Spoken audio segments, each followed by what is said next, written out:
Hi there, I am Kim Christensen. I am your child's social studies and science teacher. I've been with the district for 25 years, most of my years teaching sixth grade at Oak Point, the past 10 years working as a tech integrationist. I am just delighted to be here. So far, I'm very, very impressed with the students. Um, Tonight, though, I'd like to take a walk through the Schoology course so that you can kind of see what science and social studies will look like this year. Oh, but first, let me give you my spiel on curiosity. We learn from grades, from mistakes, for intrinsic and extrinsic rewards. We learn out of hunger and often from our own desire to know something. Interestingly, nearly all of our advancements come at the hands of curiosity, which occurs when we interact and understand the world around us. A thirsty curiosity leads to high motivation. So, how do we foster inquiring minds in sixth grade? Well, we're naturally curious, so we need to keep this curiosity fueled, especially during the middle school ages, so that we ensure that our students are making the connections to complex science concepts.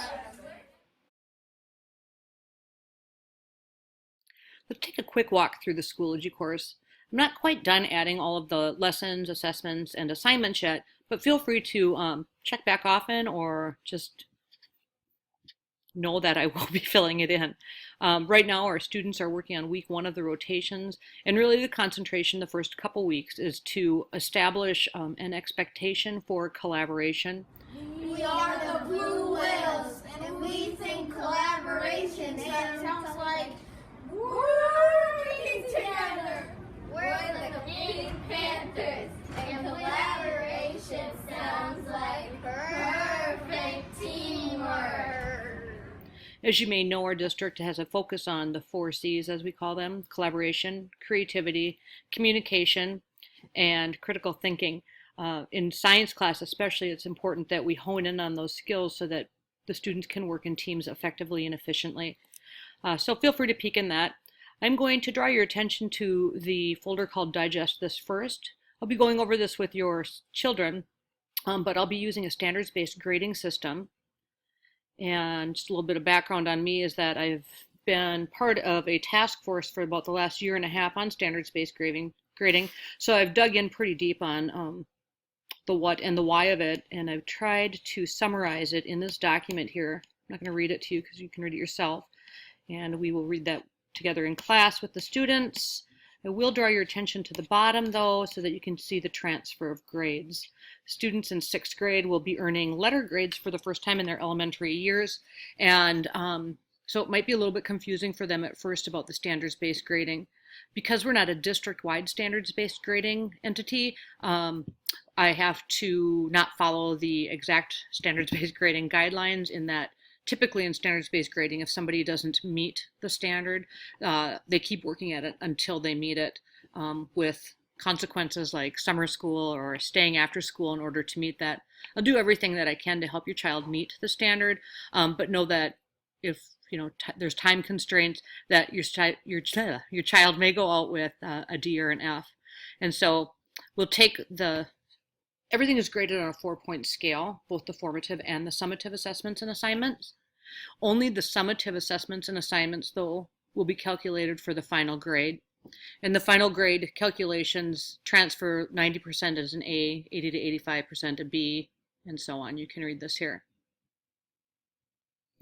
So that's grading. Next, I will draw your attention to the Deep Dives folder, because this is where most of our work will take place. In the Deep Dives, we have it sectioned off into the 4 concepts that we'll cover this year. Rights, rules, and responsibilities is the first one. That's the concept that we're doing right now, and it covers forces in motion, the election, government, and there's a couple of technology skills in here as well, or I'm sorry, digital citizenship skills in there as well. You can see a list of all of the standards that's covered under each concept at the beginning of each folder. Again, we don't get to decide what we teach, we choose how we teach it. So social studies standards are listed in red, the blue standards are science, and the green standards are technology. Technology goes with the STEM. And the way that we approach these standards is I think at first I thought I would do social studies and science at the same time, but I think we'll just kind of go back and forth between the social studies and science. There's required activities. These tend to be more teacher-directed activities, getting students ready to do their personalized learning or student-directed activities. And so again, this isn't entirely complete, but you can get a feel for my teaching style here.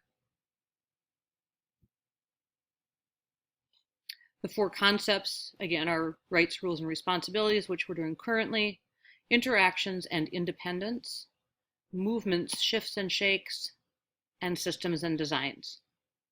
If you have any questions, please don't hesitate to contact me via phone, email, with any questions, concerns, or contributions that you want to make.